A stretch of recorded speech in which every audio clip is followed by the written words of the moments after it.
Hello दोस्तों, zeta live में आपका स्वागत है। आज मैं लेके आई हूँ पटवारी परीक्षा के लिए साइंस के क्वेश्चन, जिसकी आज पहली क्लास है।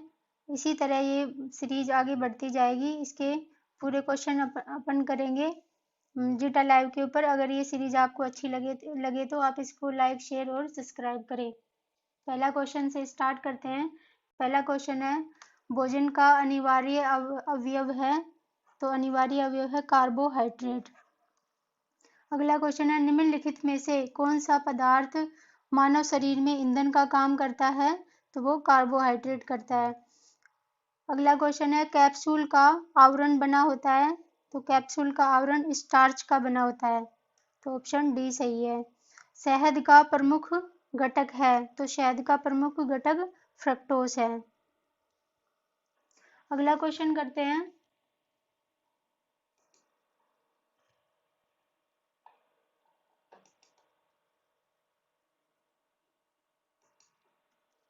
अगला क्वेश्चन है, निम्नलिखित में से कौन सी शर्करा तत्काल ऊर्जा प्रदान करती है, तो इसमें ग्लूकोज जो होती है तत्काल ऊर्जा प्रदान करती है, तो डी ऑप्शन बिल्कुल सही है। अगला क्वेश्चन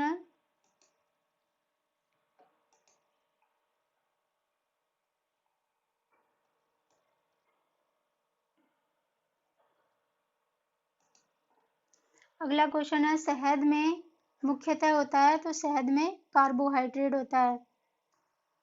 निम्नलिखित में से सर्वाधिक ऊर्जा प्रदान करता है, तो सर्वाधिक ऊर्जा कार्बोहाइड्रेट प्रदान करता है, तो ऑप्शन ए बिल्कुल सही है।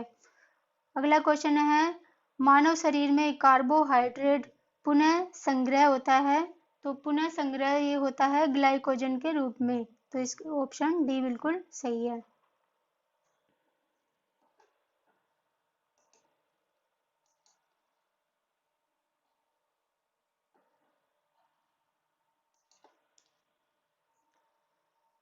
नौ नंबर क्वेश्चन है, एथलीट को निम्न में से किससे जल्दी और ज्यादा ऊर्जा मिलती है, तो ये कार्बोहाइड्रेट से जल्दी और ज्यादा ऊर्जा मिलती है।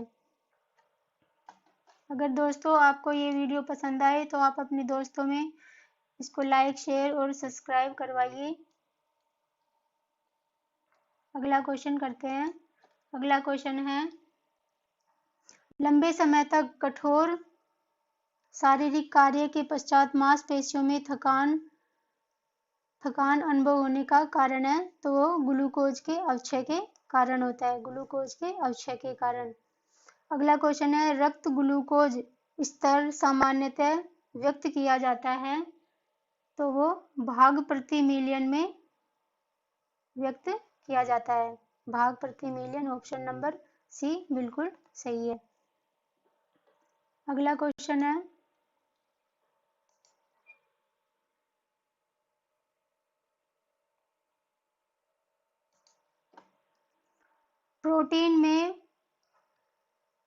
प्रोटीन बनाने के लिए कितने अमीनो अम्ल आवश्यक होते हैं, तो प्रोटीन बनाने के लिए 20 अमीनो अम्ल आवश्यक होते हैं, ऑप्शन नंबर सी बिल्कुल सही है।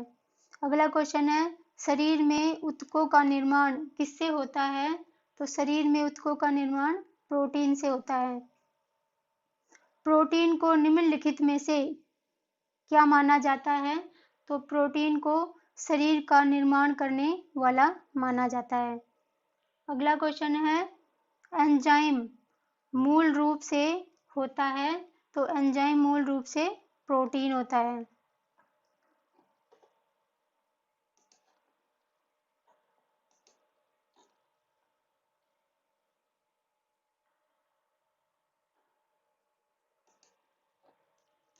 अगला क्वेश्चन करते हैं, वो है जैविक सिस्टम में रासायनिक क्रिया की प्रक्रिया को तेज करने में उत्तरदायी पदार्थ है, तो वो उत्तरदायी पदार्थ है एंजाइम।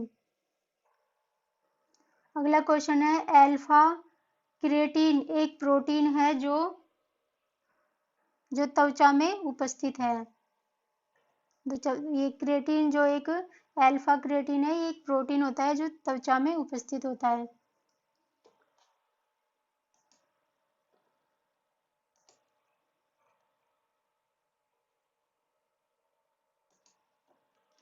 अगला क्वेश्चन है,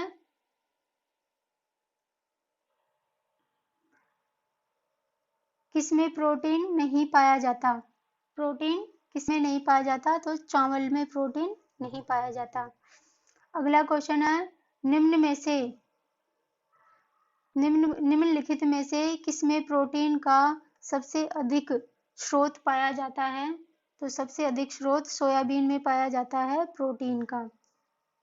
अगला क्वेश्चन है, शाकाहारी अधिकतम प्रोटीन किससे पाते हैं? ऐसे पूछ रहा है इसमें कि शाकाहारी अधिकतम प्रोटीन किससे पाते हैं? तो वो दालों से पाते हैं शाकाहारी। अगला क्वेश्चन है, प्रोटीन का सर्व प्रमुख स्रोत है? तो प्रोटीन का सर्व प्रमुख स्रोत है सोयाबीन। पहले भी आया था ये क्वेश्चन कि प्रोटीन सबसे अधिक किस से मिलता है? तो सोयाबीन से मिलता है।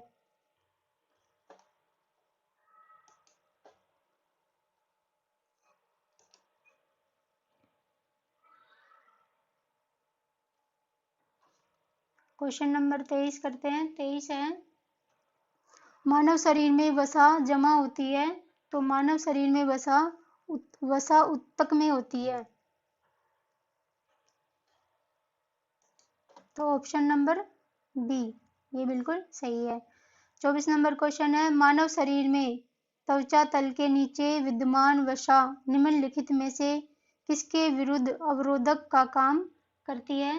तो अवरोधक का काम ये करती है शरीर में ऊष्मा का क्षय के लिए। तो ऑप्शन बी बिल्कुल सही है। अगला क्वेश्चन करते हैं। अगला क्वेश्चन है कि ऊंट बिना पानी के कुछ दिनों तक मरुस्थल में रहता है, ऐसा वह कर पाता है? तो इसमें ऑप्शन बी है, जिसमें वो अपने कुबड़ में जमा किए गए चिकनाई का प्रयोग करके वो मरुस्थल में कुछ दिनों तक बिना पानी पिए रह पाता है। अगला क्वेश्चन है,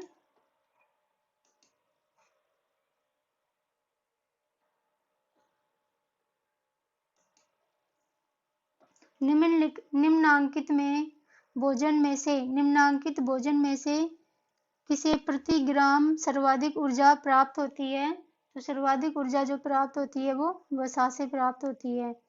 अगला क्वेश्चन है, विटामिन शब्द किसने प्रतिपादित किया है? तो विटामिन शब्द फंक ने प्रतिपादित किया है। अगला है, निम्नलिखित में से किससे ऊर्जा प्राप्त नहीं होती? तो किससे ऊर्जा प्राप्त नहीं होती? विटामिन से ऊर्जा प्राप्त नहीं होती है। अगला है, निम्नलिखित में से किसे रक्षात्मक पदार्थ कहा जाता है? तो रक्षात्मक पदार्थ विटामिन को कहा जाता है। ये प्रतिरोधक क्षमता को बढ़ाता है, इससे ऊर्जा नहीं मिलती। तो ऑप्शन नंबर ए इसका बिल्कुल सही है।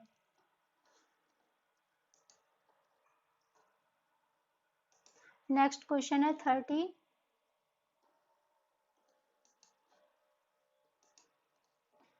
इसमें पूछा है, गाजर किस विटामिन का समृद्ध स्रोत है? तो गाजर विटामिन ए का समृद्ध स्रोत है। विटामिन ए से आंखों की रोशनी सही रहती है, इसलिए जिसमें विटामिन ए बढ़ जाता है उससे गाजर के खाने से विटामिन ए अपन को मिलता है, उससे अपनी आंखें सही रहती हैं। अगला क्वेश्चन है, मानव शरीर में विटामिन ए संचित होता है? तो विटामिन ए मानव शरीर में कैसे संचित होता है? कहाँ पे संचित होता है? यकृत में। अगला क्वेश्चन है, रतौंधी का मुख्य कारक किस विटामिन की कमी है? तो रतौंधी विटामिन ए की कमी से होता है, जिससे आंखें कमजोर हो जाती हैं। अगला क्वेश्चन है,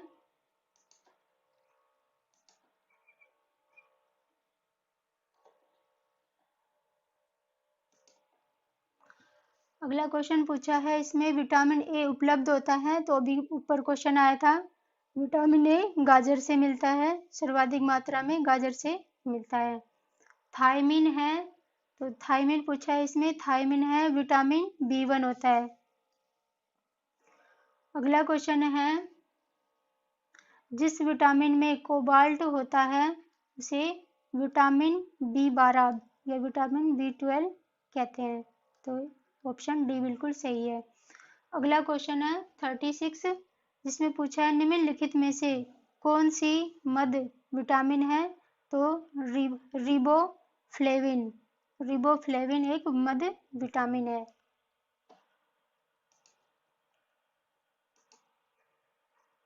दोस्तों, आपको वीडियो पसंद आए तो लाइक करें, शेयर करें और सब्सक्राइब करें। अगला क्वेश्चन करते हैं। अगला क्वेश्चन है साइनोकोबालामिन, ये कौन से विटामिन को कहते हैं? तो ये विटामिन B12 को कहते हैं। ऑप्शन डी बिल्कुल सही है। विटामिन जो खट्टे फलों में पाया जाता है तथा चर्म को स्वस्थ रखने के लिए जरूरी होता है, तो वो विटामिन सी होता है, जो खट्टे फलों में पाया जाता है। अगला क्वेश्चन है विटामिन सी का सबसे उत्तम स्रोत है? तो सबसे उत्तम स्रोत विटामिन सी का आंवला होता है। जो खट्टे फल होते हैं वो विटामिन सी का उत्तम स्रोत होते हैं। अगला क्वेश्चन है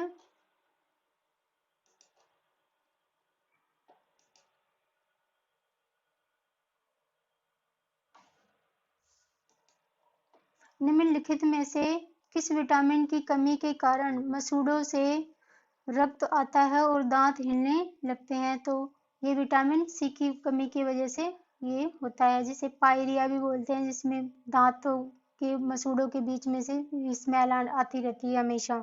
ब्रश करने के बाद में भी वो जाती नहीं है। अगला क्वेश्चन है विटामिन सी का रासायनिक नाम क्या है? तो विटामिन सी का रासायनिक नाम एस्कोर्बिक अम्ल है। ऑप्शन बी बिल्कुल सही है। तो इस अगला क्वेश्चन पूछा है एस्कोर्बिक अम्ल है, मतलब एस्कोर्बिक अम्ल क्या है? तो ये एक विटामिन है। तो ऑप्शन ए बिल्कुल सही है। अगला क्वेश्चन करते हैं।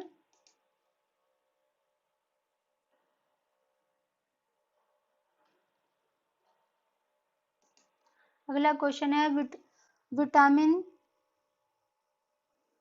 दांतों में 43 क्वेश्चन है।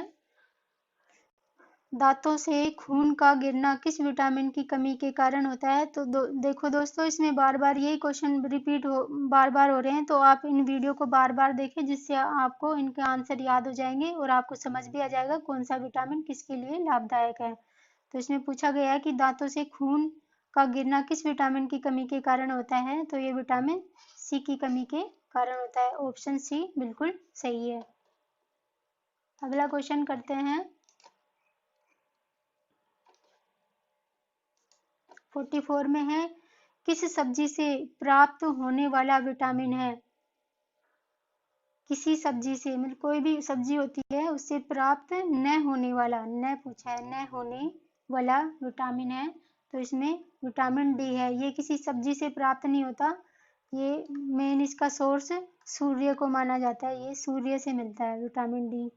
ये सब्जी से प्राप्त नहीं होता, सूर्य से, सूर्य की किरणों से या दूध से विटामिन डी मिलता है, जिससे हड्डियां मजबूत होती है।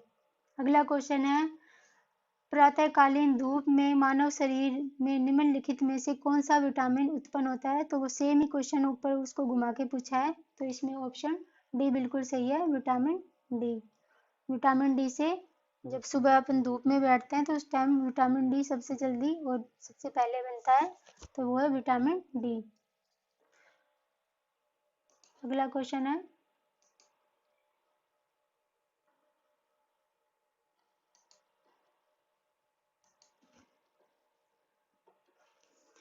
मछलियों के यकृत के तेल में किसकी प्रचुरता होती है? तो मछली के जो यकृत होता है उसमें विटामिन डी की प्रचुरता पाई जाती है। बहुत अच्छी मात्रा, बहुत ज्यादा मात्रा में विटामिन डी मिलता है, वो मछली के यकृत से मिलता है।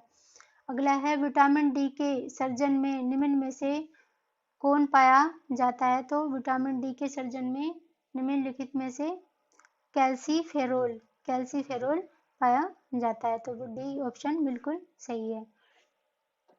अगला क्वेश्चन है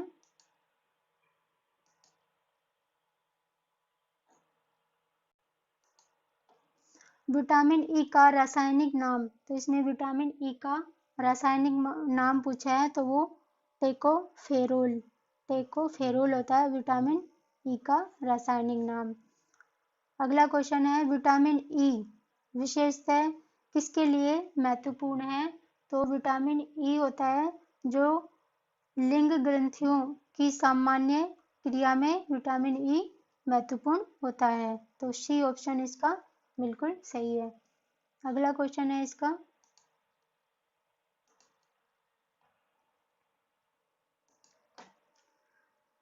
क्वेश्चन नंबर 50 है। इस वीडियो का लास्ट क्वेश्चन है कि रक्त स्कंदन में कौन सा विटामिन क्रियाशील होता है? तो रक्त स्कंदन में विटामिन के होता है, वो क्रियाशील होता है। इससे खून का थक्का बन जाता है। इससे जैसे कभी भी किसी के हाथ में पैर में कहीं भी चोट लगती है तो जल्दी से उसके जहाँ पे चोट लगती है वहाँ पे एक जाली सी बन जाती है, इससे उससे उसका थक्का बन जाता है। कुछ 4-5 मिनट के बाद में ही वो थक्का बन जाता है। तो वो विटामिन के होता है। थैंक यू दोस्तों। अगर आपको ये वीडियो पसंद आई हो तो आप इस वीडियो को लाइक, शेयर और सब्सक्राइब करें और अगला वीडियो देखने के लिए इस चैनल का बेल आइकन दबाएं, जिससे आपके पास नोटिफिकेशन आते रहें। इस पटवार परीक्षा की और टेस्ट सीरीज भी चल रही है। कल संसद का वीडियो भी डाला था, उसके बहुत सारे 50 क्वेश्चंस डाले थे, वो भी आप इस जीटा लाइव चैनल पे जाके आप देख सकते हैं। थैंक यू दोस्तों।